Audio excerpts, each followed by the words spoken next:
Before we start, one thing needs to be abundantly clear. This is not a case about holding parents accountable for what their children do. That's not what this case is about. This case is about this defendant and his actions. His actions in allowing a child that he has custody over access to a firearm and ammunition after being warned that that child was going to harm others. This is a case about his actions and the horrific consequences of them. I'm going to take you now to September 4th, 2024. It was a Wednesday morning. It was just after the Labor Day holiday. A 14-year-old boy enters Apalachee High School here in Barrow County. It's a new school for him. In fact, he had been out of school completely the entire previous year. And while the school year was already a month old, this was only his 5th day attending school. As he walked through the crowded hallways, he carried his book bag in front of him. And hidden inside that book bag was a 6-hour M400 AR-style rifle. This 14-year-old boy has an evil plan. He goes to his first period class, located here. It's a computer science class. He sits down at the table, and he puts his book bag with the rifle next to him. At some point during the class, he gets up and approaches the teacher, and he asks her, "Y'all had any active shooter drills?" She says, "Yeah, actually, we had one last week. You were absent." He goes back and sits down. The teacher ponders on this a bit. It's an odd question to ask. She doesn't know this boy very well. He's only been there 5 times.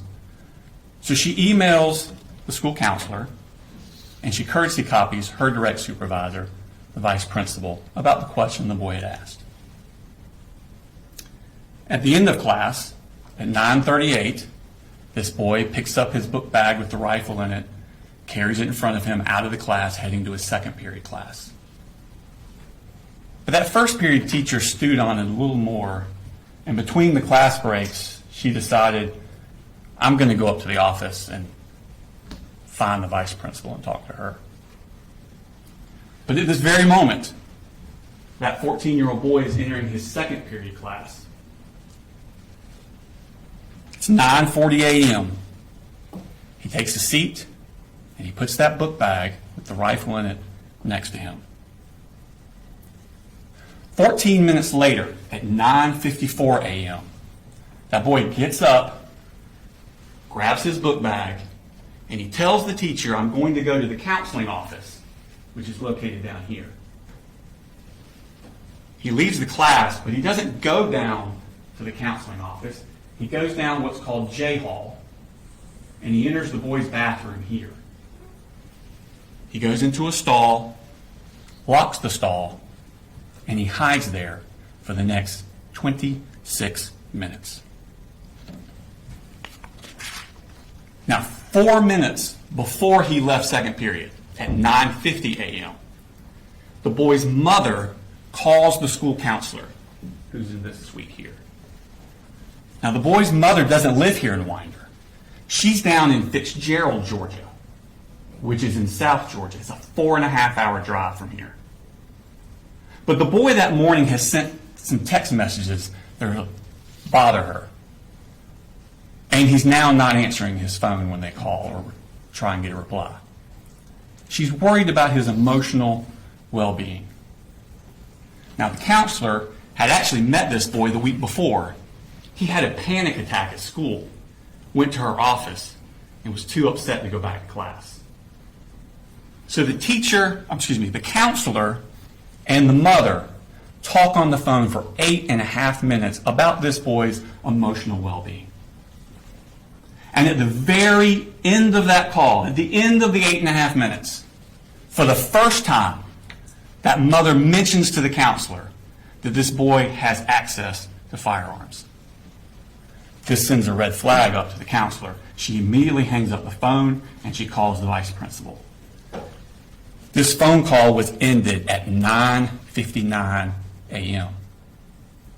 But remember, the boy had already left the classroom 5 minutes before that phone call ended.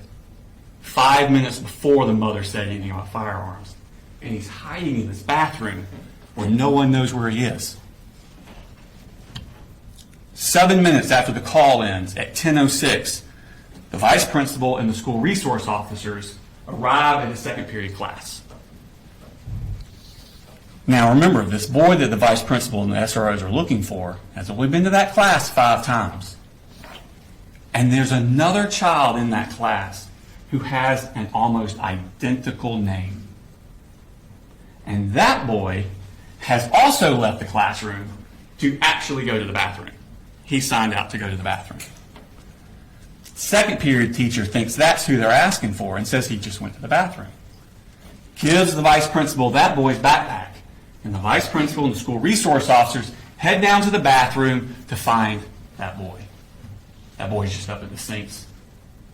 He comes out with them, they talk to him, they search his book bag, and they realize this isn't the right kid. He doesn't have computer science for first period. They go back to the class. They arrive there at 10:11, back to the second period class. The teacher then tells them, oh, that child has gone to the counseling office, located here, because that's where he said he was going. Vice principal, school resource officers go to the counselor's office. Of course, they haven't seen him. He never made it there. At this point, they decide they're going to go look on the security cameras, see if they can locate this boy. They go down this hall, and it's not on this map. You'll see a more full map later. So around this area is where the vice principal's office is that has access to the security cameras. So they're about right here. At 10:18, the vice principal emails the second period teacher. When did he leave your class? They're trying to locate when exactly he left because remember, this boy's only been there 5 days. They don't really know what he looks like. So they're trying to find him on the video surveillance equipment. So she emails at 10:18, when did he leave your class? 2 minutes later at 10:20, second period teacher responds, he left towards the beginning of class. That's 10:20 a.m. when that email was sent. 1 minute later, at 10:21 a.m., that boy exits the bathroom he's been hiding in. He's now wearing yellow work gloves. He's carrying that Sig Sauer M400 AR style rifle concealed with a poster board. And he walks back down J Hall towards his second period class. Now, when the vice principal had left that class to go look for him in the counselor's office, she shut the door behind her, and the door automatically locked. This boy is not going to be able to get into his second period class. But next door was another classroom, right here. It was taught by Cassandra Ryan and Stephen Edwards.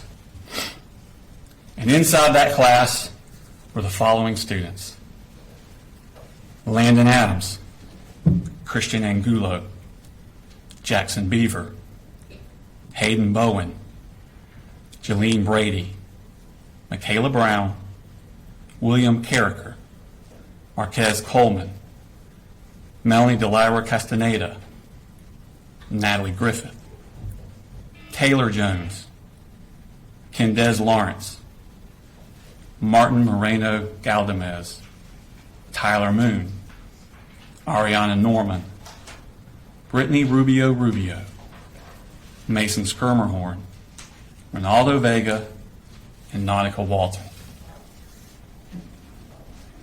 At 10:20, Mason Skirmerhorn, who's in that room, leaves to go to the bathroom. And the door does not shut behind him. Mason goes down this hallway. He actually passes the shooter in the hallway, and Mason goes into the bathroom. The shooter goes to his second period class. The door's locked. He knocks on the door. A student in that class gets up, goes to the door to open it for him, but sees through the glass at the last second him standing there with that rifle. She steps back from the door. At that exact moment, the teachers also reached the door because they'd been looking for this boy, remember? And she sees through the glass him standing there outside their door with that 6-hour M400. She immediately presses a button on a lanyard that's around her neck that locks down the school. The boy then steps next door to the Ryan Edwards classroom, and he opens fire. He fires discriminately through the classroom, and he hits the following victims.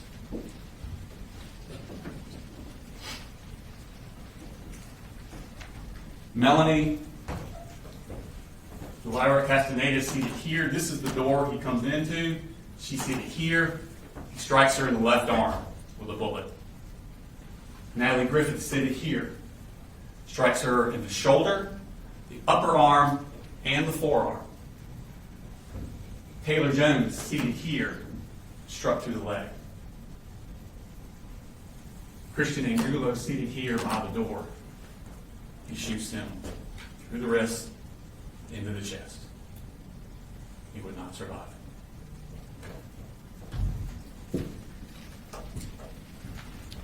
Jackson Beaver, Ronaldo Vega, and Nautica Walton were also in that room. They were struck by shrapnel from the bullets ricocheting around the room. When he finishes shooting, the shooter then leaves. He runs down J Hall. He's looking for more victims. Christina Ieremy is a teacher in this classroom. She hears the commotion. She steps out, looks down the hall. The shooter's about here. He shoots her through the neck before she can get back in the room. She would not survive. Richard Aspinwall is coming out of this room on I Hall. He hears the commotion. Joining him is David Phoenix coming out of this room. The two of them start coming down the hall here. They don't get very far because the shooter has now reached this point. He turns his gun down this hallway and sends a hail of bullets towards them. As they dive towards their room, David Phoenix is shot in the hip and in the foot. Richard Aspinwall is shot in the side and the upper chest. He would not survive. The shooter continues down the hallway. He gets to here, tries to get in this door, it won't open. He turns back and heads this way. At this point, Mason Skirmerhorn is still in that bathroom. He doesn't know what's happening. He comes out of the bathroom, and he turns away from the shooter, doesn't even see him, heading back toward his second period class. The shooter takes aim from behind, shoots at him, but misses, hits the wall above and in front of Mason. This startles Mason, and he turns and runs the other way, directly at the shooter. He's shot point blank range. He would not survive. Shooter's here. He then aims his gun down K Hall. And Zane Zinni is locked out of his classroom here. He's in the shooter's sights.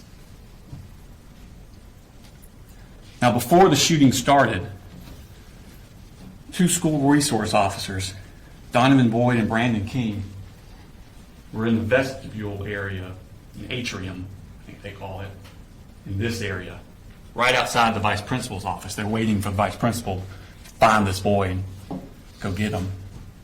They're waiting out there in the atrium, and they hear the gunshots coming from this side. And those two deputies ran towards the gunshots.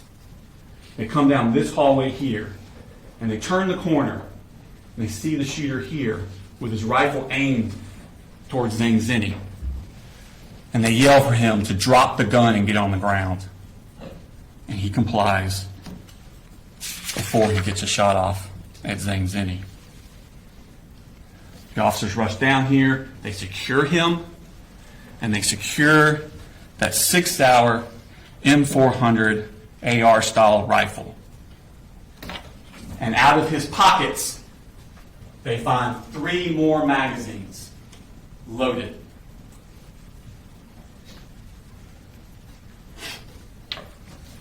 Now remember when the shooter had tried to enter his second period class and the teacher pushed that button? Well, that sent an alarm. It immediately notified law enforcement all over the county. Within minutes, an enormous police and medical response descended upon that school. It was a dramatic and intense scene as the school was cleared and the wounded evacuated. But to make matters worse, they were getting additional threats, fake threats, about other shooters at all the other schools in the county.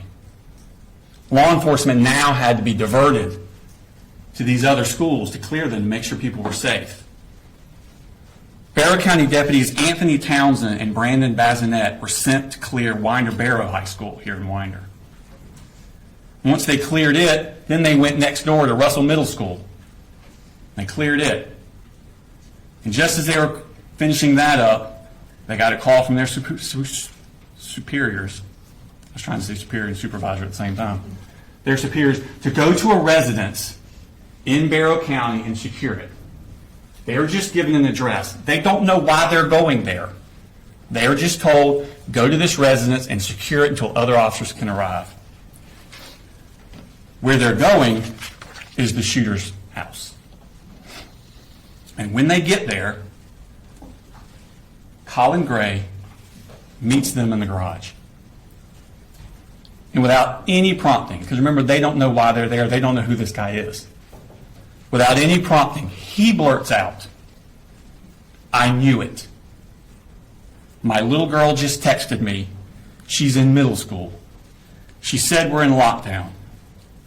I'm like, God Almighty, please tell me your brother didn't do something. Agents with the Georgia Bureau of Investigations arrived shortly thereafter, and they begin a search of the house. And inside that house, in that 14-year-old boy's bedroom, on the wall, they find this shrine, for a better word. Those pictures are all of the same person, Nicholas Cruz. Nicholas Cruz was the person that in 2018 went into Marjorie Stoneman Douglas High School in Parkland, Florida, with an AR-style rifle. And there he killed 17 students and faculty and wounded another 17 more.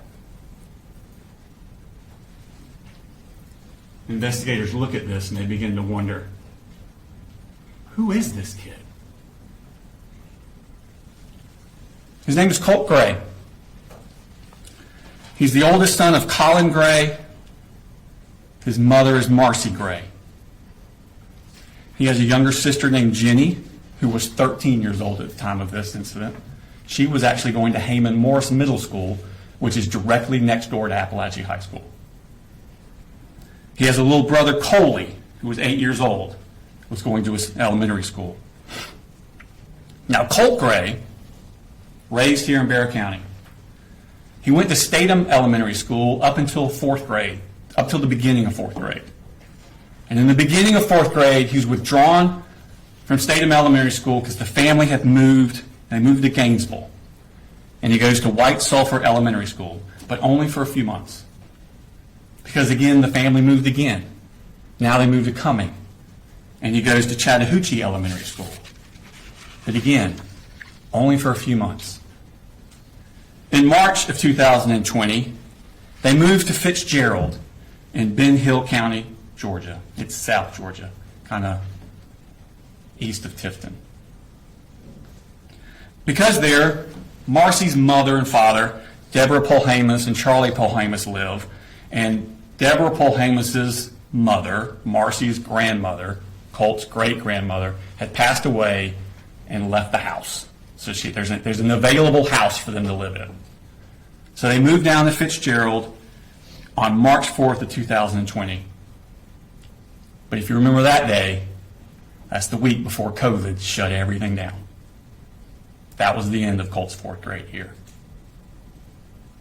5th grade. Now this is going to be the fall of 2020 into the spring of 2021. That's 5th grade year. Colt goes to Ben Hill Elementary School. But remember, this is when COVID is raging, and it's mostly virtual. He's mostly at home using the school computers. The next year, 6th grade, fall of 2021, he starts a new school, Ben Hill Middle School, because he's in 6th grade now. And early in that year, 11-year-old Colt, at home, using the school computer, searches the word abuse. A few hours later, he searches the phrase, "how to kill your dad." That was on September 19th, 2021, 3 years before he took that rifle into Apalachee High School. School resource officers are sent to the house to check on him. Everything's fine. It was just a mistake. Misunderstanding. But a defects case is opened on the family. But the family leave Fitzgerald and move to Jackson County 6 weeks later, in November of 2021. So in November, they come up here to Jackson County, Georgia. But they don't enroll the kids in school until February of 2022. Colt finishes out his 6th grade year at West Jackson Middle School. 7th grade, fall of 2020. 1 year after he searched How to Kill Your Dad, and 2 years before Apalachee, 12-year-old Colt starts Jefferson Middle School. It's his 7th school in 4 years. That Halloween, halfway through the semester, Marcy, his mother, gets drunk, passes out in the car in the driveway of the house. Jenny and little Coley are trick-or-treating, and they get separated. Coley gets lost. Authorities are called. Another defects case is opened on the family. Marcy and the 2 siblings, little Coley and Jenny, they moved back down to Fitzgerald in November of 2022. But Colt stays up in Jackson County with the defendant. Defects caseworker Tamika Mitchum is monitoring Marcy and the 2 siblings down in Fitzgerald, and defects caseworker Michaela Anderson is monitoring Colt and the defendant up here in Jackson County. And starting in March of 2023, during his 7th grade year, Michaela Anderson visits his residence monthly. Every month, she shows up to check on Colt, see how he's doing, check on his well-being. And the defendant always says the same thing. Colt's doing well in school. He doesn't need any counseling. But that's not really true. Colt is full of intense anger, and he's having a hard time dealing with it. On Sunday, May 21st, 2023, this is the end of Colt's 7th grade year at Jefferson Middle School. In fact, classes had ended that Friday, and this is that Sunday. And on that Sunday, the Jackson County Sheriff's Office gets a tip from the FBI. There's an app that you can get on your computer called Discord. And this app is popular with video game enthusiasts, but it allows people from all over the world to talk to each other on the computer. And users in a chat room on this app, a true crime chat room, report to the FBI that another user is threatening to shoot up an elementary school. This user is threatening to do this. It says they have access to guns. It says they plan to do it within the next 2 years. The FBI passes this tip on to Jackson County because when you look at the IP address of that user, it comes back to a Colin Gray and an address in Jackson County.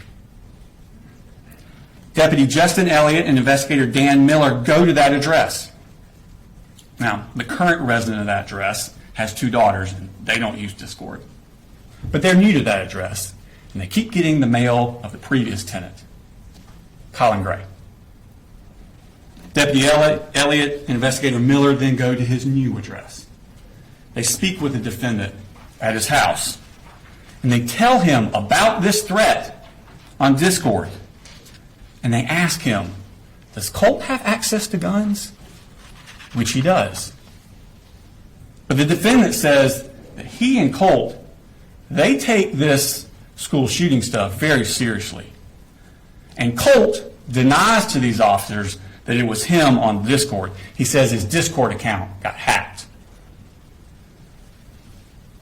The defendant makes no mention to these officers that less than 2 years before, Ben Hill officers had also been to his house when Colt searched how to kill your dad, also on a computer. But before they left, investigator Miller asked the defendant to please restrict Colt's access to guns. Less than 3 weeks later, when DFACS agent Michaela Anderson goes back out to the house like she's been doing monthly to meet with the defendant, and again, she asks, how's Colt doing? He makes no mention to her of this visit from the sheriff's office. 2 weeks after that, on June 23rd, the defendant signs a lease to move out of Jackson County into Winder. But he doesn't tell Michaela Anderson he was planning on doing that, and he never tells DFACS that he did do that. She just keeps going to an empty house. 2 months later, in August, it's time for another school year. Colt's not at Jefferson Middle School anymore. 13-year-old Colt is enrolled at Heyman Morris Middle School. This is the middle school in Winder that's directly next door to Apalachee High School. This is supposed to be his 8th grade year. But he's withdrawn from that school 3 days later. He never attends it. Instead, Colt goes back down to Fitzgerald to live with his mother, Marcy. And while he's in Fitzgerald, Colt is still filled with anger. He's still having trouble dealing with it. He's becoming violent. He breaks windows. He cuts up things with a knife. He even starts cutting on himself with that knife. These are the scars from after he was arrested after the shooting a year later.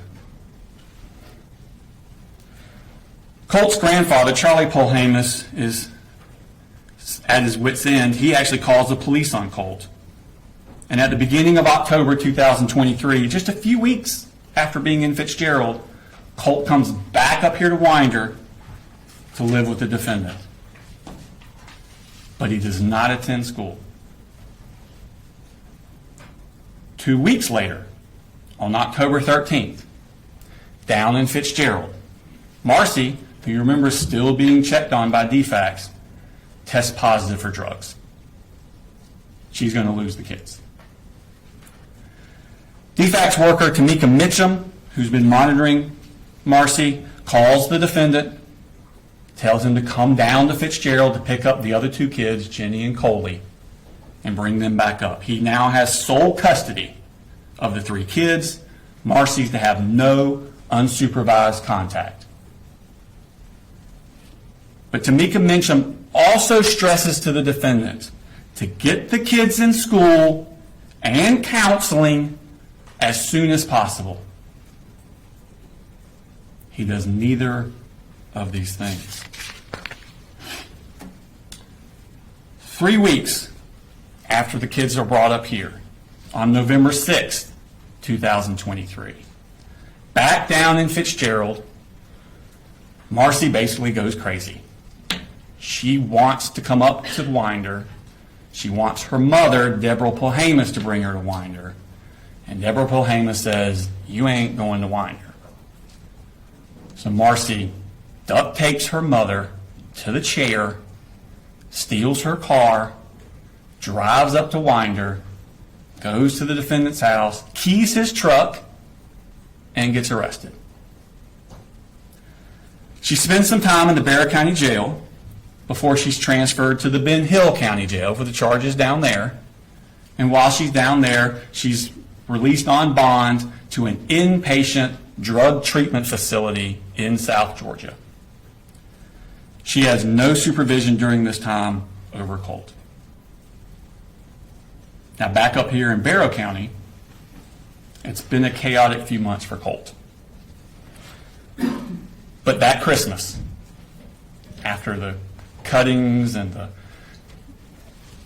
things with the Jackson County and the moms going crazy, testing positive drugs, that Christmas, the defendant, 7 months after he was told by Jackson County Sheriff's Office of possible school shooter threats and being asked to restrict Colt's access to guns, the defendant buys and gives 13-year-old Colt that Sig Sauer M400 as his Christmas present. And he allows Colt to keep this rifle propped up in Colt's room.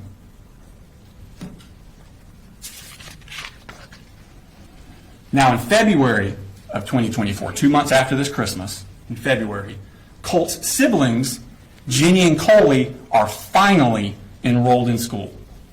They've already missed 4 months of school, but they're finally enrolled. Colt does not attend. He misses the entirety of his 8th grade year. But during that spring, when Colt's not in school, the defendant continues to buy accessories for his Christmas present rifle. He buys a sight-marked ultra-shot sight to go on the rifle. He buys a bungee sling to go for the rifle. He buys an accessory rail set. He buys a 45-degree offset iron sights. And he buys a lot of ammunition. That summer, 2024, Colt is now 14. It's just a few months before he takes his Christmas present rifle into Apalachee High School. July 6th of that summer, Marcy gets out of rehab in Fitzgerald, and the defendant picks her up and brings her back up to Winder. It's her first contact with Colt in 9 months. Now Colt, who had always been quick to violence and suffered from severe anxiety, begins to spiral out of control. He's fighting with his father. He's throwing things at people. He's putting holes in his sister Jenny's door. But the rifle stays in his room. On July 20th, Colt has a panic attack at the house. He comes in the living room and he actually asks his parents to call 911 for him. But they don't call anyone. His mental health becomes so bad that the defendant and Marcy together begin giving Colt Marcy's prescription for Zoloft. They're just giving it to him themselves. They worry he's suffering from depression, but they don't take him to see a doctor. It's around this time that Colt puts those pictures of Nicholas Cruz, the Parkland shooter, up in his room. And the rifle stays in his room. August 14th, 2024, 3 weeks before the shooting. It's Colt's first day of Apalachee. School had started 2 weeks earlier, but this was Colt's first day. He missed the first 2 weeks. He had not been inside of school for 15 months. Not since the sheriff's office came to his door about the threats to shoot up a school. And that morning, Colt again is spiraling out of control. He sends a text message to the defendant at 6:49 a.m. He writes, "I'm sick of your shit. This is the fucking end for you. You fucking caused this." 2 minutes later, At 6:51 a.m., he sends this text message to the defendant. Whenever something happens, just know the blood is on your hands. His first day of school. And the rifle stays in his room. The very next day, August 15th, Colt skips school. He gets into a fight with his mother, Marcy, when she goes into his room to try and get the rifle away from him.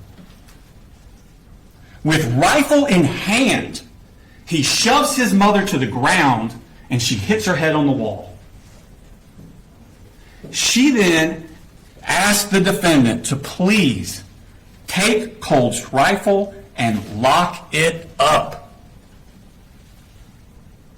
He never does. Marcy then has had enough.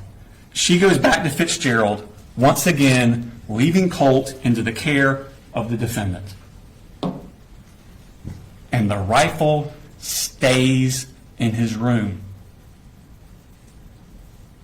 The next day, after this altercation with his mother, Colt asked the defendant to get him 150 rounds of ammunition. The defendant responds to him, well, he needs to pay for everything first, but he will. He will. Now, Marcy's down in Fitzgerald, the defendant's up here, but they're still communicating with each other by phone and text.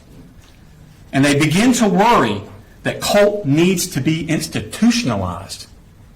He needs to go to an inpatient facility. He's so bad. They search for places and resources, but the defendant never follows through. He never takes Colt to see any professional, and the rifle stays in his room. August 26th, 9 days before the shooting, Colt has another panic attack, this time at school. It's the one I referred to earlier in the opening. It's only his fourth day he attended school. Remember, he missed the first 2 weeks of school, and he skipped school 5 of the next 8 days. Colt leaves his second period class that day. He goes to the counselor's office. He's too distressed to go back to class. They call his father, but his father can't come to get Colt. Colt ends up spending the entire school day in the counselor's office.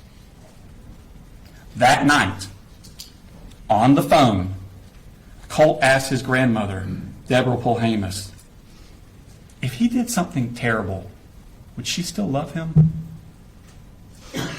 This bothered her so much, Deborah Polhamus, that the next morning she drives up to Winder from Fitzgerald. And on the way, she calls Advantage Behavioral Health Systems. It's a crisis stabilization inpatient place in Athens, Georgia. She talks to them on the phone, and they tell her he must be brought in by a parent. Marcy's in Fitzgerald. The defendant is here. They tell her that Saturday is a great day to come in because most people don't realize they're actually open on Saturdays, and you can just walk right in. But he needs to be brought by a parent. Deborah asked the defendant to take Colt on that Saturday, which would have been August 31st. He doesn't. Wednesday, August the 28th, Colt skips school. This is 2 days after that panic attack, the day after Deborah Polhamus has called Crisis Advantage Behavioral. Colt tells the defendant that he hears voices telling him what to do. This is 3 days before the defendant is supposed to take Colt to Advantage Behavioral, and 1 week before the shooting.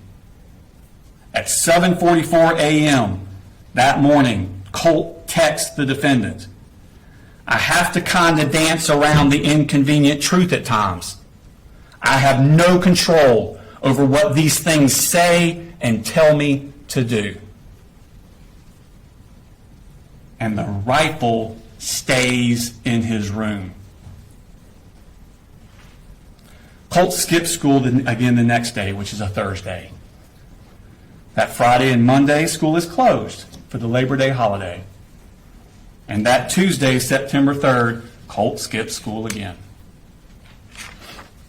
That brings us back around to that Wednesday morning, September 4th, 2024. Those pictures of Nicholas Cruz are still on his wall, and that rifle is still in his room. The defendant leaves to take little Coley to school. Jenny leaves on her bus for Heyman Morris Middle School, which again is directly next door to Apalachee High School. Colt gets his rifle, gets extra magazines, puts them in his book bag. He wraps a poster board around the part of the rifle that sticks out of the bag, and he takes a hat with a Fender guitar logo on it, a stocking hat, and puts it over the top so you can't see it. And then he heads out to meet the bus. A few hours later, just like he'd been warning he was going to do, Colt murders 4 people.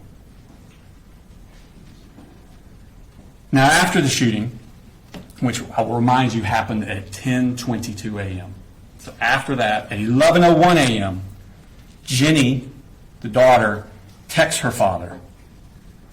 3 people are dead at the high school. The defendant texts back a minute later, "How do you know? How do you know?" She responds, "People are saying, and there was an email. Please, I'm scared." She then texts the defendant, "I can't call you. I'm in a lockdown." At 12:19, the defendant texts Jenny, "Jenny, have you talked to your brother?" Jenny replies, "No. But I think we're thinking the same thing, and I don't want to talk about it over text." 1 minute later, the defendant replies, "Yep, 10-4. I'll be here in just a few. Let me know when you get back in the building and when I can come get you." A few minutes later, the defendant arrives at his home, not Jenny's school, not Apalachee. He goes home, and he runs straight to Colt's room. He has to confirm what he already knows. He goes straight to Colt's room to see if that gun is missing. And it is.